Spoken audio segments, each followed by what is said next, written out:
खालिद अनवर है मेरे साथ, प्रवक्ता जेडीयू के, आलोक वत्स नेता बीजेपी, नीरज मिश्रा प्रवक्ता कांग्रेस। ये तमाम लोग हमारे साथ इस पर चर्चा के लिए। बिहार की राजनीति पर सभी लोगों का एक अपना अपना मत है और ये चर्चा का केंद्र बनी हुई है। खालिद अनवर साहब, आपसे शुरुआत करना चाहती हूं। एक बार फिर से सरकार बनी, ये महागठबंधन की सरकार है, आपके सहयोगी जो हैं वो बदल गए हैं, मुख्यमंत्री का चेहरा वही है, तो क्या बदलेगा बिहार में? क्या नहीं हो पा रहा था और क्या हो पाएगा अब? देखिए, बिहार में पिछले नीतीश कुमार की सरकार ने पिछले कई सालों से बिहार को एक तरक्की के नई राह पे तो लगाया है और तरक्की कर ही रहा है। बिहार बहुत अच्छे से तरक्की कर रहा है। हो क्या रहा था कि हमारी जो alliance partner Bharatiya Janata party थी यहाँ पे, उसने कई तरह से, उसके नेताओं ने यहाँ माहौल बिगाड़ना, पार्टी को तोड़ने की कोशिश करना। बड़े लीडर्स कुछ बयान दे रहे हैं, छोटे लीडर कुछ बयान दे रहे हैं, माहौल को खराब करने की कोशिश करना, तरह तरह के इस तरह के हालात क्रिएट किए जा रहे थे कि लग रहा था कि जैसे बिहार में भी उसी तरह का माहौल हो जाएगा जैसे दूसरे प्रदेशों में।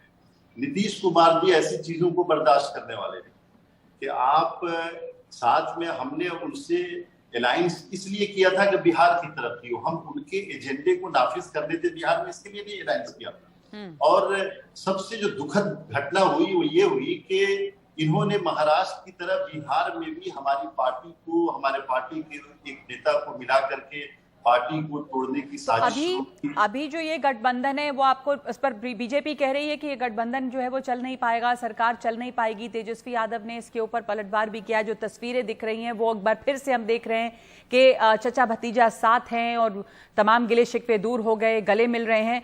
पर आरजेडी के साथ मिलकर, क्योंकि आरजेडी के ऊपर हमेशा से विकास नहीं करने का आरोप लगता रहा और खुद नीतीश कुमार हमलावर रहे, तो अब क्या बदलेगा ये देखना होगा। लेकिन आलोक वत्स, पहले आप, बीजेपी पे आरोप है कि नीतीश कुमार को काम नहीं करने दिया जा रहा था। नीतीश कुमार से सवाल पूछे जा रहे हैं तो आज वो बहुत आक्रामक थे और सीधे उन्होंने ये कहा कि 2014 में जो आए थे 2024 में वो आ पाएंगे या नहीं ये देख लें पहले। आपका कॉमेंट इस पर?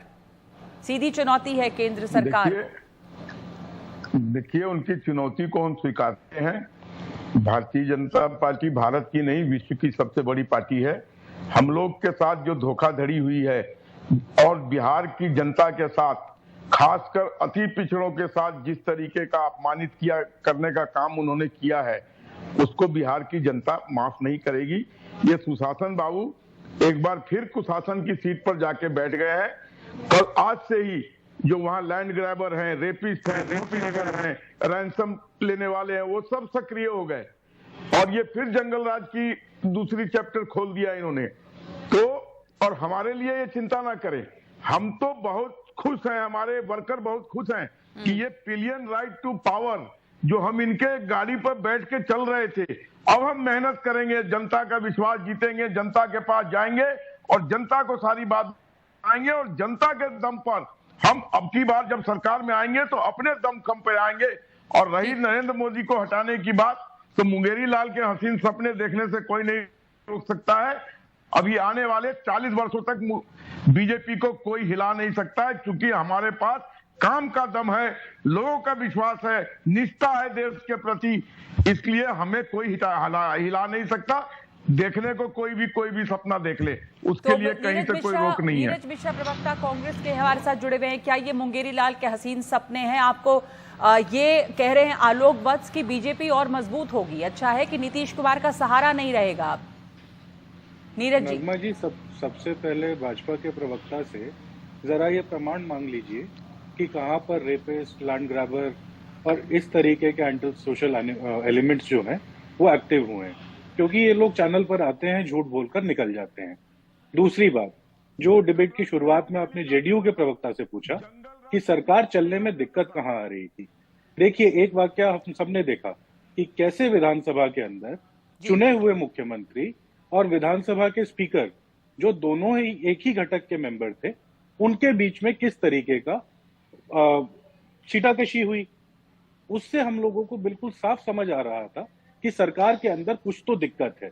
ना कॉमन मिनिमम एजेंडा के तहत वो लोग काम कर रहे थे, ना बिहार की जनता की प्रोग्रेस के लिए वो लोग काम कर रहे थे। देखिए, हम लोग उन विजुअल्स को भी कैसे भूल जाएं जब पूरे देश से बिहार के जो प्रवासी जो हमारे साथी थे, वो जब चलकर, पैदल चलकर बिहार की तरफ जा रहे थे और भाजपा के हमारे लोग जब ये बता रहे थे कि कोविड का मैनेजमेंट बहुत अच्छा हो रहा था, तब भी नीतीश जी ने आकर कहा था कि और चीजें करने की जरूरत है, लेकिन केंद्र सरकार का साथ उनको नहीं मिल रहा था। तो ये दो चीजें हम लोगों को समझने की बहुत ज्यादा जरूरत है इसके अंदर। तो क्या लगता है कि अब ये जो नया गठबंधन बना है और आज सब लोग उस गठबंधन के साथ हैं, आप लोग महागठबंधन का हिस्सा हैं, तो क्या बिहार की सूरत बदलेगी? एक बड़ा सवाल बना हुआ है। लेकिन आज बीजेपी ने एक महाधरना दिया है बिहार में इस बदलाव के खिलाफ। उन्होंने कहा कि नीतीश कुमार ने उन्हें धोखा दिया। अभी अभी आलोक वत्स ने कहा कि उन्होंने बिहार की जनता को धोखा दिया है, अति पिछड़ों को धोखा दिया है। सुशील मोदी बहुत हमलावर थे इस पर। मैं चाहूंगी पहले एक बार आप सुन लें आज सुशील मोदी ने क्या कहा है, उनका वक्तव्य सुनाते हैं आपको और उसके बाद मैं इस चर्चा पे लौटूंगी। आपकी प्रतिक्रिया इसके ऊपर। सुशील मोदी को सुनते हैं।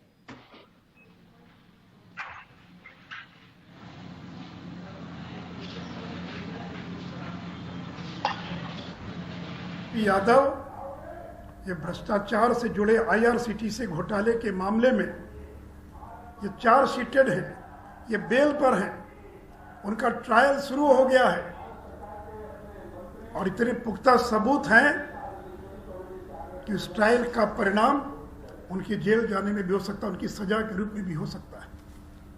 तो आपकी मंशा क्या है? क्या आप राष्ट्रीय जनता दल को तोड़ना चाहते हैं? क्या आपकी साजिश है कि राष्ट्रीय जनता दल को तोड़कर और मैं बिहार का मुख्यमंत्री बना रहूं?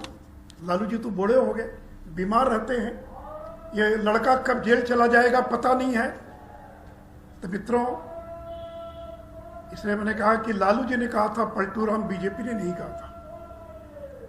इसलिए ये कल राष्ट्रीय जनता दल को भी धोखा दे सकते हैं, इसलिए राजद के नेताओं को भी और सावधान रहने की आवश्यकता है। खालिद अनवर, आपकी प्रतिक्रिया पहले। राजद के नेताओं को सावधान रहने की जरूरत है। जिस तरह का ट्रैक रिकॉर्ड या जिस तरह की पिछला जो इतिहास रहा है नीतीश कुमार का, उन्होंने सभी के साथ सरकार बनाया है, तो सावधान रहने की जरूरत है। दूसरी बात, सीधे वो कह रहे हैं सुशील मोदी कि लालू यादव तो यहां पर है नहीं सक्रिय और तेजस्वी यादव चार्जशीटेड हैं और वो कभी भी, उन्होंने तो शब्द इस्तेमाल किया कि लड़का जेल चला जाएगा। तो एक ये खतरा जो है वो सीधे सीधे लटक रहा है तेजस्वी यादव के सर पे। ये पहले भी था, अब चूंकि उनकी सरकार बनी है, वो डेप्यूटी चीफ मिनिस्टर हैं। क्या ये एक तरह से चेतावनी लगती है कि ईडी या जो जांच एजेंसियां हैं या जो भी कार्रवाई है वो अब तेज होने वाली है बिहार में? देखो नगमा, देखिए ये भारत के सभी लोग जानते हैं कि नई भारतीय जनता पार्टी अपनी सरकार के लिए ताम साम दंड भेद हर चीज का इस्तेमाल कर रही है।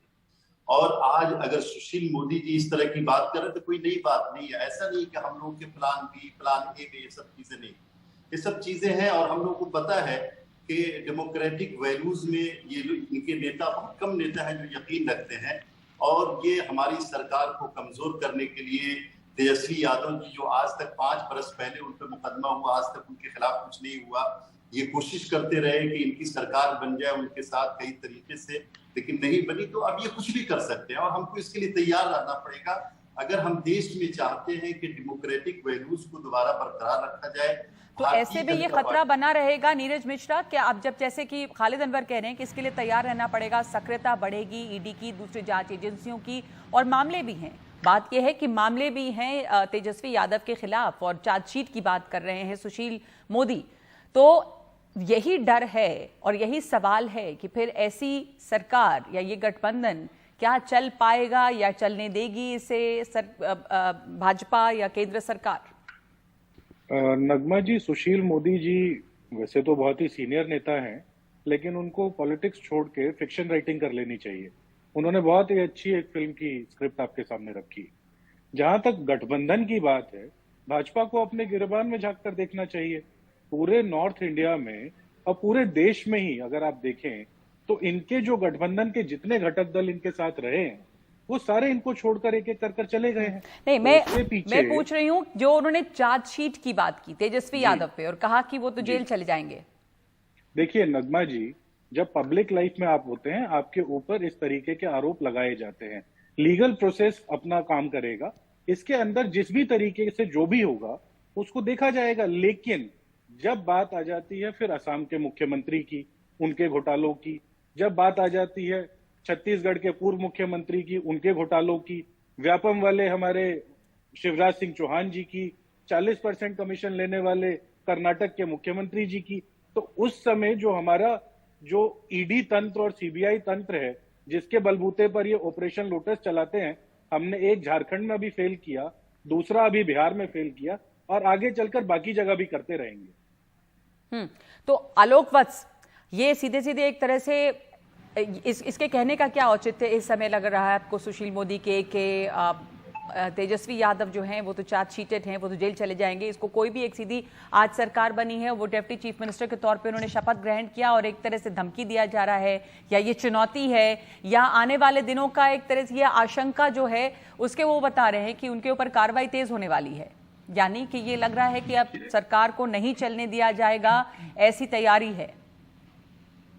हमारी ऐसी कोई मंशा नहीं है कि हम किसी सरकार को ना चलने दें, लेकिन इस बात को भी नकारा नहीं जा सकता है नगमा जी कि ही सीबीआई केस में वो बेल पे हैं, उनके ऊपर पहले से चार्जशीटेड हैं वो, और अगर वो कार्रवाई आगे बढ़ती है और उस मामले में अगर वो सजायाफ्ता हो जाते हैं तो क्या होगा?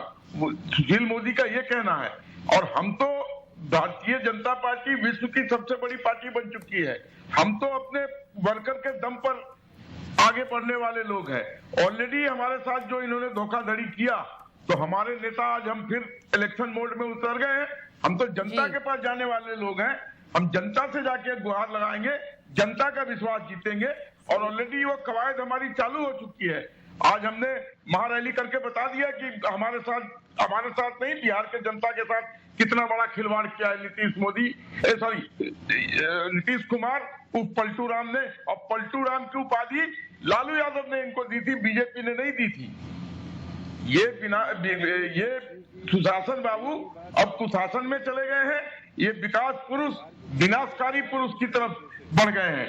इसलिए अब ज्यादा दिन ये चलने वाले, ये बेमेल की शादी है, ये ज्यादा दिन चलने वाली नहीं है, आप देखते रहिए। आप उन्हें पलटू राम कह रहे हैं, आप उन्हें कुशासन बाबू कह रहे हैं, आप परसों तक आपके साथ थे तो वो सुशासन बाबू थे, जैसे ही आपके पास से हटे वो कुशासन की तरफ चले गए। बिल्कुल सही है। क्यों? हमारे यहाँ डिसिप्लिन है, हमारे यहाँ उस तरीके का, हमारे नेताओं को इस तरीके का काम करने के लिए छूट नहीं है। तो क्या आपको याद नहीं है जंगल राज किसने कहा? सुशासन बाबू के मुंह से ही जंगल राज शब्द निकला था, और लालू यादव के मुंह से ही पलटू राम शब्द निकला था। ये आरजेडी के यहाँ पे कोई प्रवक्ता नहीं है, लेकिन गठबंधन में साथ है, सरकार बनी है जेडीयू के साथ। तो खालिद अनवर, आपका जवाब इस पर? ये लालू यादव की दी हुई उपाधि है, और जंगल राज जो है वो लगातार नीतीश कुमार ने कहा आरजेडी के लिए, अब क्या बदला है? देखिए नगमा, बदकिस्मती क्या है, भारतीय जनता पार्टी की जो नई लीडरशिप है ये बिल्कुल डेमोक्रेटिक वैल्यूज में यकीन नहीं रखती। ये किसको क्या कह देंगे, कब कहेंगे, कुछ पता नहीं होता। इन्होंने, आलोक जी ने जो ये बात कही कि हमारी पार्टी तैयार है, सड़क पे, बहुत अच्छी बात है, आप लोकतंत्र में ये करना चाहिए, लेकिन आप अगर सरकारी एजेंसियों को लगा करके या जो मुंह में आए वो कह करके किसी लीडर के ऊपर छींटाकशी करेंगे, ये तो अच्छा नहीं है। आप आइए, लोकतंत्र में आइए, मजबूती के साथ आइए और बिहार में सरकार बनाइए, कौन इसको मना कर सकता है। लेकिन आप अगर इस तरह की हरकतें शुरू करें जो सुशील मोदी जी ने कहा, या और पार्टियों का जो इल्जाम आता है भारतीय जनता पार्टी के ऊपर कि आप एजेंसियों को इस्तेमाल करके आपने मध्य प्रदेश की सरकार गिरा दी, आपने कर्नाटक की सरकार खरीद ली, तो ये सब तो ठीक नहीं है। और बुनियादी तौर पे नीतीश कुमार जी इसी के लिए तैयार हुए हैं कि देश में अगर लोकतंत्र को बचाना है, मजबूत करना है, और भारत के जो प्रधानमंत्री है श्री नरेंद्र मोदी जी के लिए अगर कोई चैलेंज, जो बेरोजगारी हुई है, जो महंगाई चल रही है, जो अफरा तफरी मची हुई है, अगर देश को सही समत में लेके चलना है, तो इसी के लिए तो नीतीश कुमार जी आए हैं। और नीतीश कुमार जी इसी तरफ, ठीक है, आपको लगता है, आलोक जी को लगता है, भारतीय जनता पार्टी को लगता है कि बहुत बड़ी पार्टी हो गए, अच्छी बात है, बड़ी पार्टी है, लेकिन कम से कम डेमोक्रेटिक वैल्यूज पे तो भरोसा रखिए, लोगों को मेहनत तो करने दीजिए। आप क्यों इस तरह के इल्जाम तराशी करते हैं, उल्टी सीधी जो मुंह में आता है? हम पलटू राम कैसे हैं? आपने हमारी पार्टी को मजबूर किया आलोक जी, नहीं, पर यही सिर्फ नहीं कह रहे, वो लगातार कल से सब लोग कह रहे हैं उनको, बल्कि कई उपाधियां मिल गई कल से, इसलिए क्योंकि एक सिलसिलेवार तरीके से उन्होंने कई सारे लोगों के साथ गठबंधन किया, बल्कि सभी पार्टियों के साथ, और सरकार बनाई, तो इसलिए कहा जा रहा है कि शायद वो सिर्फ सत्ता के साथ है। नहीं, नर्मदा जी से पूछिए कि मुकेश सहनी हमारे अलायंस पार्टनर थे, उनके 4 एमएलए को कैसे इन्होंने तोड़ करके, यानी ठीक है, मंत्री बना रहे उनके एमएलए बहरहाल एक आखिरी सवाल, क्योंकि हमारे इतना ही वक्त है, मैं आलोक बस आपसे जानना चाहती हूँ, नीतीश कुमार ने जो आज कहा कि 2014 में जो आए वो 2024 में रहेंगे या नहीं, ये वो तय कर ले, वो देख लें, वो अपना देख लें, क्या मतलब इसका? आप उसको चुनौती की तरह मानते हैं? क्या समझ रहे हैं आप इससे? मैं तो खालिद भाई से और नीरज मिश्रा जी से पूछना चाहता हूं कि ठीक है, हमें 2024 की वार्निंग दे गए नीतीश कुमार, लेकिन ये मुझे बता दें कि इनके मुख्यमंत्री के, ये प्राइम मिनिस्टर के उम्मीदवार कौन होंगे? नहीं, उन्होंने उस पर कहा था कि मैं दावेदारी करूं या नहीं करूं, पर आपकी चुनौती है, तो वही आप उसको चुनौती की तरह मान रहे हैं? राहुल गांधी होंगे कि नीतीश कुमार होंगे कि ममता बनर्जी होंगी कि केटी राव होंगे? कौन होगा? ठीक है, तो इसी सवाल के साथ खालिद आप कुछ कहना चाह रहे हैं, फिर मैं ब्रेक लूंगी जी, इतना ही वक्त है मेरे पास। मैं ये कहना चाह रहा हूँ आलोक जी को, नर्मदा जी, कि हमारी प्राथमिकता प्राइम मिनिस्टर बनाने में नहीं, हमारी प्राथमिकता ये है कि देश में जो भारतीय जनता पार्टी की पॉलिसियों ने जो अफरा तफरी मचा रखी है, महंगाई और बेरोजगारी पैदा कर रखी है, इसको कैसे काबू किया जाए जी। हम तो मुख्य उद्देश्य जो है, बिल्कुल ठीक है, मैं आपकी बात समझ गई, और इस वक्त हमें इतना ही वक्त है हमारे पास, इसलिए हमें यहाँ पर रुकना होगा। बहुत धन्यवाद आप लोगों का। आपने जैसे कहा कि प्रधानमंत्री कौन बनेगा या उम्मीदवार कौन होगा, ये जो है इस वक्त विपक्ष के सामने बहुत बड़ा सवाल नहीं है। सवाल ये है कि विपक्ष मजबूत हो और एक चुनौती पेश करे। धन्यवाद आप तमाम लोगों